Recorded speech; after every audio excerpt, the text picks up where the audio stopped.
السلام عليكم ورحمة الله وبركاته.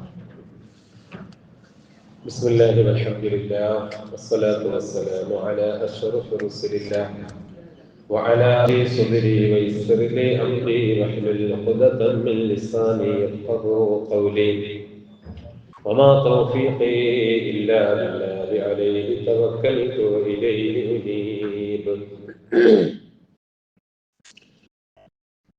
സ്നേഹമുള്ള മുഅ്മിനീങ്ങളെ, സഹോദരങ്ങളെ, സർവശക്തനായ റബ്ബുൽ ഇസ്സത്ത് അവന്റെ മഹദ് ഫദ്ല് കൊണ്ട് അനുഗ്രഹീതമായ റമദാനിൽ നോമ്പെടുത്തുകൊണ്ട് അള്ളാഹുവിന്റെ പള്ളിയിൽ നമുക്കെല്ലാം ഒരുമിച്ചിരിക്കാൻ തൗഫീഖ് നൽകിയതുപോലെ അള്ളാഹുവിന്റെ അനുഗ്രഹീതമായ പർദീസ ജന്നാത്തുൽ നഈമിൽ നമ്മെ എല്ലാം ഒരുമിപ്പിക്കുമാറാവട്ടെ. മഗ്ഫിറത്തിന്റെ ഈ പത്തിൽ നമ്മൾ നിന്നൊക്കെ വന്നുപോയ എല്ലാ തെറ്റുകളും കുറ്റങ്ങളും അല്ലാഹു തആല മാപ്പാക്കി എങ്ങനെയാണോ അള്ളാഹുവിനെ കണ്ടുമുട്ടാൻ അള്ളാഹു ആഗ്രഹിക്കുന്നത് ആ പരിശുദ്ധിയോടെ, ആ നിർമ്മലതയോടെ അള്ളാഹുവിനെ കണ്ടുമുട്ടാൻ നമുക്കെല്ലാം തൗഫീഖ് നൽകട്ടെ. നമ്മുടെ മാതാപിതാക്കൾക്കും നമ്മുടെ സഹോദരങ്ങൾക്കും നമ്മുടെ പ്രിയപ്പെട്ടവർക്കെല്ലാം അള്ളാഹു മരണപ്പെട്ടു പോയവർക്ക് മഗ്ഫിറത്തും റഹ്മത്തും നൽകട്ടെ. ജീവിച്ചിരിക്കുന്നവർക്കെല്ലാം അല്ലാഹു ആരോഗ്യവും ശരീരസുഖവും ആഫിയത്തും ദീർഘായുസ്സും പ്രദാനം ചെയ്യുമാറാവട്ടെ.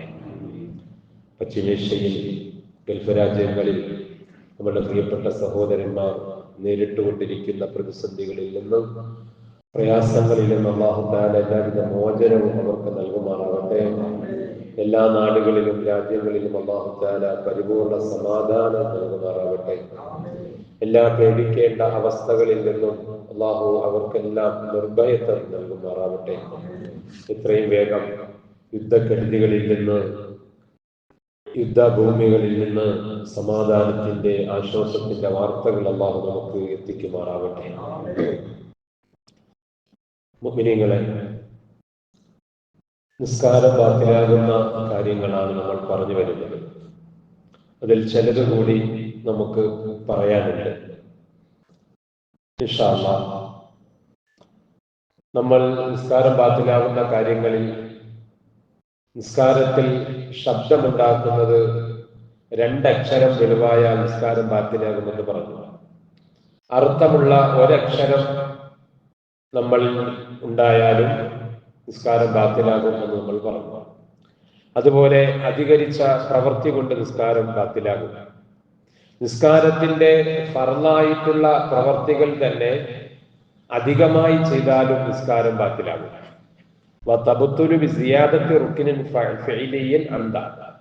അഥവാ ഒരു റുക്കൂ ചെയ്യേണ്ട സ്ഥാനത്ത് ഒരാള് 2 റുക്കൂ ചെയ്താൽ എന്താകും? നിസ്കാരം ബാത്തിലാകും. അവിടെ മനഃപൂർവ്വം ചെയ്തു കഴിഞ്ഞാൽ നിസ്കാരം ബാത്തിലാകും. അതുപോലെ അത്തഹിയാത്തായാലും നൃത്തമായാലും സുജൂദായാലും 2 സുജൂദിന്റെ സ്ഥാനത്ത് ഒരാൾ 3 സുജൂദ് ചെയ്താൽ മനഃപൂർവ്വമാണ് ചെയ്യുന്നെങ്കിൽ നിസ്കാരം ബാത്തിലാകും. അതുപോലെ തന്നെ നിസ്കാരത്തില് ഷാഫി മദ്ഹബില് 14 ഫർളുകളുണ്ട്. ഈ 14 ഫർളുകളും നിർവഹിക്കുമ്പോഴാണ് നിസ്കാരം സഹിയാകുന്നത്. പിന്നെ നിസ്കാരം പരിപൂർണമാകാൻ വേണ്ടിയാണ് സുന്നത്തായ കാര്യങ്ങൾ ചെയ്യുന്നത്. സുന്നത്ത് ചെയ്തില്ല എങ്കിലും നിസ്കാരം സഹിയാകും, പൂർണ്ണമാവില്ല എന്ന് മാത്രം. എന്നാൽ ഒരാള് 14 ഫർളുകളിൽ നിന്ന് ഒന്നിനെ ഒരാള് സുന്നത്തായിട്ട് വിശ്വസിച്ചാൽ, സുന്നത്തായിട്ട് കരുതിയാൽ അത് കാരണമായും അവന്റെ നിസ്കാരം ബാത്തിലാകും. അത് സാധാരണ നമ്മൾ പഠിക്കുന്നത് 14 ഫർളുകൾ അങ്ങനെ വിശ്വസിക്കല. അതുപോലെ തന്നെ നിസ്കാരം ബാത്തിലാകുന്ന കാര്യങ്ങളിൽ പെട്ടതാണ് നിസ്കരിച്ചു കൊണ്ടിരിക്കെ ഒരാളിന് അശുദ്ധി ഉണ്ടായി, അഥവാ ഉളൂ മുറിഞ്ഞു. അതുകൂടി എന്തായി? നിസ്കാരം ബാത്തിലായി. ഇനിയിപ്പോ എന്തായാലും അസ്ർ നിസ്കരിക്കരുത്, 3-ാമത്തെ റക്അത്തിൽ ഉളൂ പോയി. ഇനിയിപ്പോ എന്തായാലും 1 റക്അത്ത് കൂടെ നിസ്കരിച്ചിട്ട് പോയാൽ ജസ്റ്റ് നടക്കോ? ഇല്ല. അപ്പോഴെന്ത് ചെയ്യണം? നിസ്കാരത്തെ ഉപേക്ഷിക്കണം. പിന്നെ ഉളൂ ചെയ്ത് വന്നിട്ട് നിസ്കാരം മടക്കി നിസ്കരിക്കണം. പോരാ, മൊത്തം നിസ്കരിക്കണം, മടക്കി നിസ്കരിക്കണം. അത് തവാഫിലാണ്.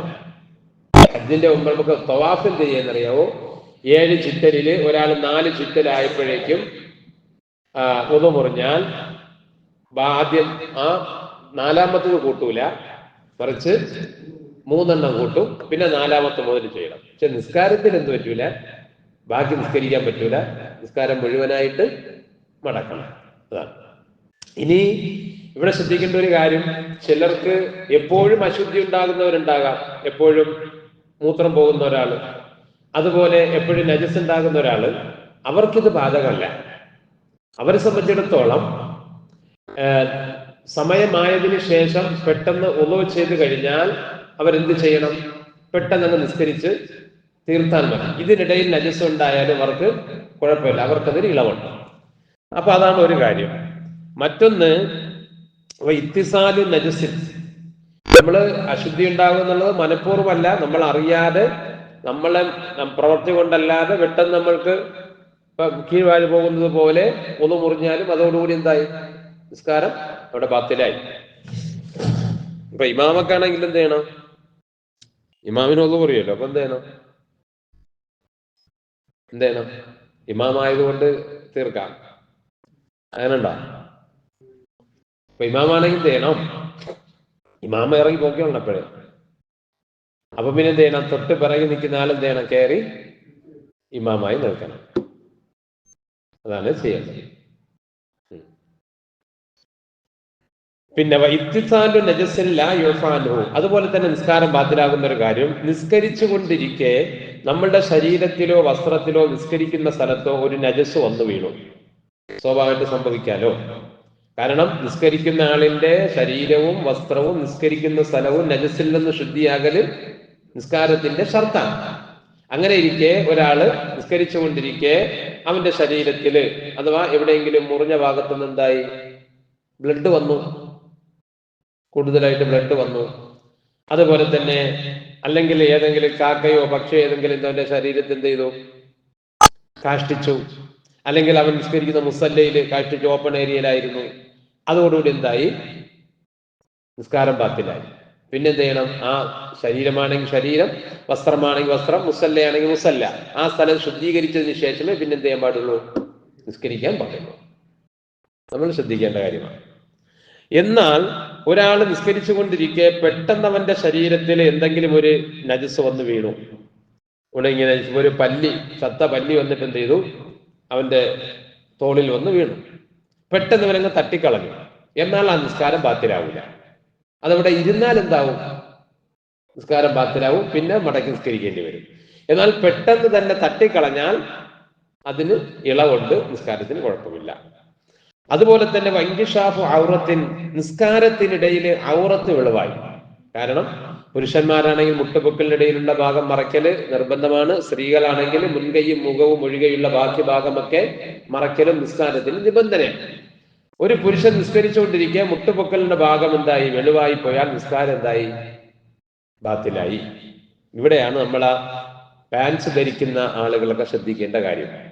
അവർ ഷർട്ട് ചെറുതാണെങ്കിൽ എന്ത് സംഭവിക്കും? പാൻറ് കയറ്റി ഇട്ടിട്ടില്ല, ഷർട്ട് ചെറുതാണെങ്കിൽ സുജൂദി പോകുമ്പോൾ എന്ത് സംഭവിക്കും? പൊക്കിളിന്റെ താഴ്ഭാഗം നമ്മൾ നോക്കുമ്പോഴേക്കും പിറകു ഭാഗം എന്താവും?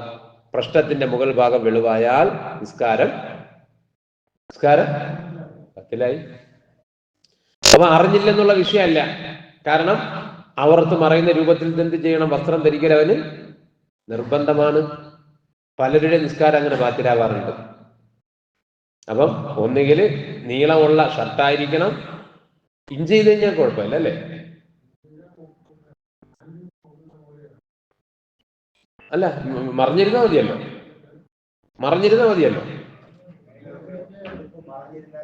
ആ, ഉടുപ്പ് മറിഞ്ഞിരുന്നാ മതി. ഷർട്ട് കൊണ്ട് മറയല്ലേ?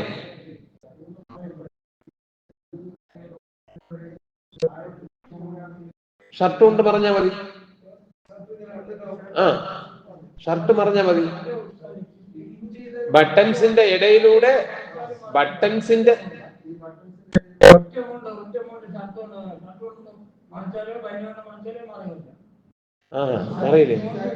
അറിയില്ലേ?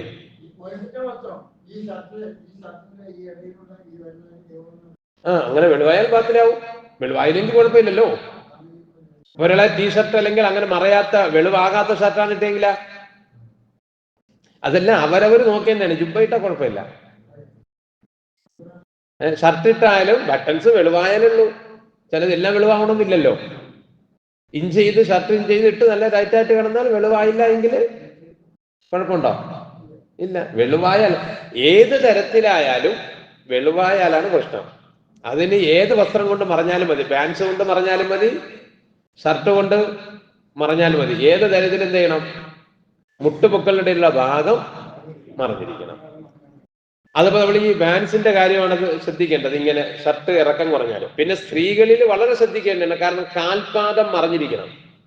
സോക്സ് ഇടാതെ നിസ്കരിക്കുന്ന സ്ത്രീകളെ സംബന്ധിച്ചിടത്തോളം ചിലര് നീളക്കുപ്പായം ഇട്ടിട്ട് നിസ്കരിക്കും. പക്ഷെ അവർ സുജൂദിൽ പോകുമ്പോൾ അറിയാതെ എന്താവും, കാൽപാദത്തിന്റെ വിരലിന്റെ ഏതെങ്കിലും ഒരു ഭാഗം വെളിവായാലും നിസ്കാരം ബാത്തിലാവും. ശ്രദ്ധിക്കേണ്ട. അതുപോലെ തന്നെ മുടി ഔറത്താണ്. മുടി അത് നീളമുള്ള മുടിയായാലും സൈഡിലുള്ള മുടിയായാലും മുഖമൊഴിച്ചുള്ള ബാക്കി ഭാഗം മുഴുവനും മറഞ്ഞിരിക്കണം. ആ മുടിയിലെ ഏതെങ്കിലും ഒരു ഭാഗം വെളിവായിരുന്നാലും നിസ്കാരം ബാത്തിലാകും. അപ്പൊ ഇത് തുടക്കത്തില് എല്ലാം റെഡിയായിരുന്നു, ഔറത്തൊക്കെ മറച്ചുകൊണ്ടാണ് തുടങ്ങിയത്. പക്ഷെ നിസ്കാരത്തിനിടയിൽ ഔറത്ത് വെളിവായാലും നിസ്കാരം ബാത്തിലാവും. എന്നാൽ ഒരാളിന് ഈ നിലയിൽ മുണ്ടെടുത്തുകൊണ്ട് നിസ്കരിക്കുന്ന ഒരാൾ, പുരുഷൻ, പെട്ടെന്നൊരു കാറ്റടിച്ചിട്ട് മുണ്ട് മാറിപ്പോയി. എന്നാൽ തിരിച്ച് പെട്ടെന്നെടുത്ത് നമ്മൾ പിടിച്ചിട്ടാൽ എന്താവൂല, നിസ്കാരം ബാത്തിലേതുപോലെ. പെട്ടെന്നൊരു നജസ് വന്നിട്ട് തട്ടിക്കളഞ്ഞാൽ നിസ്കാരം ബാത്തിലാകാത്തത് പോലെ ഔറത്ത് പെട്ടെന്നൊരു കാറ്റടിച്ച് വെളിവാകുമ്പോൾ തിരിച്ചു പിടിച്ചിട്ടാൽ നിസ്കാരം ബാത്തിലാവും. സ്ത്രീകൾക്കായാലും അങ്ങനെ തന്നെ. കാറ്റടിച്ചിട്ട് മറ്റൊന്ന് പെട്ടെന്ന് ഔറത്ത് വെളിവായിട്ട് അവർ തിരിച്ചു പിടിച്ചിട്ട് കഴിഞ്ഞാൽ നിസ്കാരം ബാത്തിലാവുകയില്ല. അപ്പൊ ഈ കാര്യങ്ങളാണ് ശ്രദ്ധിക്കേണ്ടത്. അതുപോലെ തന്നെ നിസ്കാരത്തിന്റെ ഏതെങ്കിലും ഒരു ഫർളിനെ മനഃപൂർവ്വം ഒരാൾ ഉപേക്ഷിച്ചാൽ നിസ്കാരം ബാത്തിലാകുന്നതാണ്. ഈ 14 ഫർളുള്ളത് കൃത്യമായിട്ട് 14 ഫർളും വേണം. നിസ്കരിച്ചു കൊണ്ടിരിക്കെ ഏതെങ്കിലും ഒരു ഫർള് ചെയ്തോ എന്ന് സംശയിച്ചാലും അവരുടെ നിസ്കാരം ബാത്തിലാകുന്നതാണ്. അപ്പൊ പിന്നെന്ത് ചെയ്യണം? വീണ്ടും തിരിച്ചതിലേക്ക് വരണം. ഉദാഹരണത്തിന് ഒരാള് അല്ലാഹു അക്ബർ എന്ന് പറഞ്ഞ് കൈകെട്ടിയതിനു ശേഷമാണ് ഞാൻ നിയ്യത്ത് ചെയ്തോ ഇല്ലേ എന്നൊരാൾ സംശയിച്ചു നിസ്കരിച്ചു കൊണ്ടിരിക്കുക. എന്നാൽ എന്ത് ചെയ്യണം? കൈ അഴിച്ചിട്ട് വീണ്ടും നിയ്യത്ത് ചെയ്തിട്ട് അല്ലാഹു അക്ബർ എന്ന് പറഞ്ഞുകൊണ്ട് കൈകെട്ടണം. അതുപോലെ തന്നെ സുജൂദിൽ കിടന്നപ്പോൾ റുക്കൂ ചെയ്തിട്ടുണ്ടോ എന്നൊരു സംശയം. എന്നാൽ എന്ത് ചെയ്യണം? നേരെ എവിടേക്ക് വരണം? റുക്കുവിലേക്ക് വന്ന് പിന്നെ റുക്കു കഴിഞ്ഞ് എഴുതാലും ചെയ്ത് സുജൂദിലേക്ക് പോകണം. എല്ലാം അങ്ങനെ തന്നെ. അത്തഹിയാത്ത് പോകുന്ന കാര്യത്തിൽ അങ്ങനെ തന്നെ. ഏതെങ്കിലും ഒരു ഫർള് സംശയിച്ചു കഴിഞ്ഞാൽ ആ ഫർള് വീണ്ടും ചെയ്യൽ നിർബന്ധമാണ് നിസ്കാരത്തിൽ വെച്ച്. എന്നാൽ സലാം വിട്ടതിന് ശേഷം അല്ലാഹു അക്ബർ എന്ന തക്ബീറത്തുൽ ഇഹ്റാമിലോ സലാം വിട്ടുന്നതിലോ അല്ലാത്തതിൽ സംശയിച്ചാൽ നമ്മൾ നേരത്തെ പറഞ്ഞിട്ടുണ്ട്, നിസ്കാരം ബാത്തിലാവില്ല.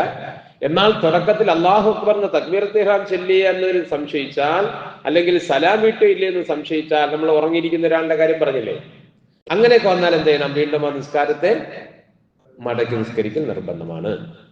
അല്ലാഹു മനസ്സിലാക്കാൻ തൗഫീഖ് നൽകട്ടെ. ഇനി ലൗ അഖ്ബറ അദിലിൻ റുഅയതൻ ബിനഹ്വി നജസിൻ, ഒരു ആള് പറയാണ്, നിങ്ങൾ നിസ്കരിച്ചുകൊണ്ടിരുന്നപ്പോൾ നിങ്ങളുടെ തോളിൽ ഒരു നജസ് ഉണ്ടായിരുന്നു എന്ന് പറയാണ്. അല്ലെങ്കിൽ ഔ കശഫ ഔറത്തിൽ, നിങ്ങൾ നിസ്കരിച്ചപ്പോൾ നിങ്ങളുടെ ഔറത്ത് വെളിവായി. കാരണം ഈ പിറകില് പാൻസ് വെളിവാകുന്ന കാര്യം നിസ്കരിക്കുന്ന ആളിന് മനസ്സിലാവില്ല. ആർക്കെ മനസ്സിലാവുള്ളൂ? കാണുന്ന ആളിനാണ് മനസ്സിലാവുന്നത്. അങ്ങനെ ഒരാള് പറഞ്ഞു കഴിഞ്ഞാൽ ലസിമഹു ഖബൂലുഹു, ആ വാക്ക് സ്വീകരിക്കൽ അവന് നിർബന്ധമാണ്. അപ്പൊ ഒരാള് പറഞ്ഞാൽ നിങ്ങൾക്കിപ്പോ എന്റെ നിസ്കാരം നിങ്ങൾക്ക് കുഴപ്പമില്ലല്ലോ എന്ന് പറഞ്ഞിട്ട് പോകാൻ പറ്റൂല. അപ്പൊ എന്ത് ചെയ്യണം? ആ പറഞ്ഞത് വിശ്വസിച്ചുകൊണ്ട് അവരെന്ത് ചെയ്യണം? നിസ്കാരത്തെ മടക്കണം. മനസ്സിലായില്ലേ? ഇപ്പൊ എന്റെ പിറകിൽ നജസുണ്ടെന്ന് എനിക്കറിയാൻ പറ്റില്ല. അപ്പൊ എന്ത് ചെയ്യാം? നമ്മള് കാണുന്നവർ പറഞ്ഞു കഴിഞ്ഞാൽ അത് വിശ്വസിക്കണം. അതുപോലെ തന്നെ ഔറത്ത് വെളിവാകുന്ന കാര്യത്തിലായാലും അങ്ങനെ തന്നെ. അതാ, അതിനെന്ന് മാത്രമല്ല, നിസ്കാരത്തിൽ നിർബന്ധമാകുന്ന പല കാര്യങ്ങളും മറ്റൊരാൾ കണ്ടിട്ടത് ശരിയല്ല എന്ന് പറഞ്ഞാൽ വിശ്വസിക്കൽ നിർബന്ധമാണ്, അല്ലെ? നമ്മൾ സുജൂദ് ചെയ്യുമ്പോൾ സുജൂദിൽ നിർബന്ധമായി വെക്കേണ്ട അവയവങ്ങളുണ്ട്. ചിലർക്ക് അശ്രദ്ധ കൊണ്ട് അല്ലെങ്കിൽ അറിവില്ലായ്മ കൊണ്ട് എന്ത് ചെയ്യില്ല, ആ അവയവങ്ങൾ വെക്കൂല. നമ്മൾ ഇവിടെ നിസ്കരിക്കുന്ന പലരെയും എന്റെ ശ്രദ്ധയിൽപ്പെട്ടിട്ടുള്ള ഒരു അശ്രദ്ധമായി ഉള്ളവരെ വിളിച്ചുകൊണ്ടോ പറ്റൂല, പുറത്തുള്ളവർക്ക് അകത്ത് വരാം. അപ്പോ സുജൂദ് ചെയ്യുമ്പോൾ എന്താ, കാൽപാദങ്ങൾ എന്ത് ചെയ്യണം? കാൽപാദത്തിന്റെ വിരലുകൾ, കാലിന്റെ വിരലുകൾ കുത്തി നിർത്തണം. അഥവാ വെള്ള കാൽ വിരലിന്റെ വെള്ള കുത്തി നിർത്തൽ നിർബന്ധമാണ്. അല്ലെ അല്ലെ? 7 അവയവങ്ങളൊക്കെ ഉണ്ടേ. 2 കൈ, 2 കാൽപാദത്തിന്റെ വിരലുകളുടെ വെള്ള, നെറ്റി, ഇത്രയും ഭാഗം വയ്ക്കണം. 2 കാൽമുട്ട് അല്ലെ? മൂക്ക് വയ്ക്കല് സുന്നത്താണ്. അപ്പം പലരും സുജൂദ് ചെയ്യുമ്പം വിരൽ ഇങ്ങനെ ആയിപ്പോവും. കാലിന്റെ വിരലുകൾ എങ്ങനെ ആവും? ഇങ്ങനെ വെച്ച് നഖമായിരിക്കും ഇവിടെ തട്ടുന്നത്, തറയെ തട്ടുന്നത്. നഖം തട്ടിയാൽ പോരാ, എവിടെ തന്നെ തട്ടണം? വെള്ള തന്നെ തട്ടണം, എങ്കിലേ സഹിയാവും, സുജൂദ് ശരിയാവുള്ളൂ. അപ്പൊ ഒരാൾ പറയണം, നിങ്ങൾ സുജൂദ് ചെയ്തപ്പോ നിങ്ങളുടെ വിരല് ഇങ്ങനെ അല്ല ഇരുന്നത്, നഖമാണ് തട്ടിയിരുന്നത്, കാലിന്റെ വെള്ള ഭാഗം തട്ടിയില്ല എന്നൊരു ആളെ പറഞ്ഞാൽ നമ്മൾ എന്ത് ചെയ്യണത്? വിശ്വസിക്കണം അല്ലെ? എല്ലാവരോടും പറയാൻ പറ്റൂല. ചിലര് അവരെ നിസ്കാരം ഏറ്റവും വലിയ നിസ്കാരമൊന്നും വിചാരിക്കുന്ന ഒരാളോട് ഇതൊക്കെ പറയാൻ പറ്റുമോ? ഒരാള് ഒറ്റ ഒരു ജമാഅത്ത് നടത്തുന്നെങ്കിൽ ഇവർ നിസ്കരിച്ചത് ഫർളായിട്ടാണ് നിസ്കാരം തുടങ്ങിയത്. എന്നാൽ ഇവർ നിസ്കരിച്ച ഇടയിലായപ്പോഴേക്കും കുറച്ചു പേര് പള്ളിയിൽ വന്നിട്ട് എന്ത് ചെയ്തു? ആ നിസ്കാരത്തിന് ജമാഅത്തായിട്ട് നിസ്കരിച്ചു കഴിഞ്ഞാൽ അവൻ എന്ത് ചെയ്യണം? ഈ ഫർള് നിസ്കാരത്തെ അവൻ സുന്നത്തായിട്ട് കരുതണം. എന്നിട്ട് സുന്നത്തായിട്ട് 2 റക്അത്ത് പൂർത്തീകരിച്ചിട്ട് ഇവൻ ഏതിനോടൊപ്പം കൂടാം? ഇവർക്ക് ഫർദിനോടൊപ്പം കൂടാം. കാരണം ഇവിടെ ജമാഅത്തിന്റെ പ്രതിഫലം കിട്ടാൻ വേണ്ടി. അവിടെ ഫർദിനെ സുന്നത്തായിട്ട് കരുതിയെന്നും പറഞ്ഞുകൊണ്ട് നിസ്കാരം ബാത്തിലാവുകയില്ല, ആ നിസ്കാരം സഹിയാകും. അവന് സുന്നത്തും അതാണ്, അതിനെ ഫർദിനെ സുന്നത്തായിട്ട് കരുതിയിട്ട്. ഇനി അവർ 2 റക്അത്ത് നിസ്കരിച്ചുകൊണ്ടിരുന്നാൽ ജമാഅത്ത് നഷ്ടപ്പെടുമെന്നുണ്ടെങ്കിൽ 1 റക്അത്തിൽ വേണമെങ്കിൽ എന്ത് ചെയ്യാം? അവന് നിസ്കാരം പൂർത്തിയാക്കിയിട്ട് പെട്ടെന്നൊന്ന് ജമാഅത്തിൽ കൂടാം. അത് ശ്രദ്ധിക്കേണ്ടതാണ്. അതുപോലെ തന്നെ നമ്മളെ പള്ളിയിലേക്ക് അപ്പോൾ സാന്ദർഭികമായിട്ട് പറയേണ്ട ഒരു കാര്യമാണ്, പള്ളിയിൽ ജമാഅത്ത് നിസ്കാരത്തിന് വരുന്ന ഒരാള് അവന് 1 മിനിറ്റേ ഉള്ളൂ ജമാഅത്തിന് ഇഖാമത്ത് കൊടുക്കാൻ. അവൻ സുന്നത്ത് നിസ്കരിക്കണോ വേണ്ടേ? അവൻ അഫ്ളൽ ഏതാണ്? ഏറ്റവും ശ്രേഷ്ഠം ഏതാണ്? സുന്നത്ത് അവിടെ വിട്ടിട്ട് ജമാഅത്തിന്റെ തക്ബീറത്തുൽ ഇഹ്റാമിൽ കൂടലാണ്. കാരണം എന്താ? ഫർദ് നിസ്കാരത്തിന് മുമ്പുള്ള സുന്നത്ത് നമുക്ക് വേണം എന്ത് ചെയ്യാം? ആ നിസ്കാരത്തിന് ശേഷവും നിസ്കരിക്കാം. പക്ഷെ അവർ സുന്നത്ത് നിസ്കരിച്ചുകൊണ്ടിരുന്നാൽ ഏതിന്റെ പ്രതിഫലം കിട്ടൂല? ജമാഅത്തിന്റെ തക്ബീറത്തുൽ ഇഹ്റാമിന്റെ പ്രതിഫലം അവന് നഷ്ടപ്പെടും. കാരണം അവൻ 2 റക്അത്ത് പൂർത്തീകരിച്ചിട്ടില്ലേ ഒന്ന് ജമാഅത്ത് തുടരാൻ പറ്റുള്ളൂ. അപ്പൊ അവൻ എന്ത് ചെയ്യാ? ആ നിലയിൽ ആക്കുക. അതുപോലെ തന്നെ എന്നാൽ നിസ്കാരത്തിന് വേണ്ടി, സുന്നത്ത് നിസ്കാരത്തിന് വേണ്ടി കൈകെട്ടിയ ഒരാള് അവന്റെ നിസ്കാരത്തിനിടയിൽ ഇഖാമത്ത് കൊടുത്താൽ അവൻ എന്ത് ചെയ്താൽ മതി? ആ 2 റക്അത്തും പൂർത്തീകരിച്ചതിന് ശേഷം വന്ന് ജമാഅത്തിൽ തുടർന്നാൽ മതി. എന്നാൽ ഉടനെ തന്നെ ജമാഅത്ത് തുടങ്ങുമെന്ന് കണ്ടാൽ അവൻ ഏറ്റവും ശ്രേഷ്ഠത അതിനുവേണ്ടി എന്ത് ചെയ്യലാണ്? ജമാഅത്തിന് വേണ്ടി കരുതലാണ്. അതിനുശേഷം ഫർദിന് ശേഷം എന്ത് ചെയ്യാം? അവന് സുന്നത്ത് നിസ്കരിക്കാം. ശരി, ഇത്രയും കാര്യങ്ങളാണ് നിസ്കാരം ബാത്തിലാകുന്ന കാര്യങ്ങളുമായി ബന്ധപ്പെട്ട്. ഇതിനെന്തെങ്കിലും സംശയങ്ങളുണ്ടാകും? നമ്മൾ നിത്യമായി ചെയ്യുന്ന കാര്യമാണ്, അത് സൂക്ഷ്മതയോടുകൂടി ചെയ്യണം. അതിലുള്ള കറാഹത്തും ഫർദും സുന്നത്തും ഹറാമുകളൊക്കെ നമ്മൾ മനസ്സിലാക്കേണ്ടതാണ്. അപ്പോ ഏതെങ്കിലും കാര്യങ്ങൾ ഉണ്ടെങ്കിൽ, നമുക്ക് സംശയം ഉണ്ടെങ്കിൽ ചോദിക്കാം ഇൻഷാ അല്ലാഹ്. അള്ളാഹു നമ്മുടെ അമലുകളൊക്കെ കുറ്റമറ്റതാക്കുമാറാകട്ടെ. ഇനി നമ്മൾ മനസ്സിലാക്കേണ്ടത് വാങ്ക് ഇഖാമത്തിനെ കുറിച്ചാണ്. വാങ്ക് കൊടുക്കേണ്ടത്, ഇഖാമത്ത് കൊടുക്കേണ്ടത് എപ്പോഴൊക്കെയാണ് അത് സുന്നത്ത്, ആർക്കൊക്കെയാണ് സുന്നത്ത്, എങ്ങനെയൊക്കെയാണ് എന്നുള്ളതാണ്.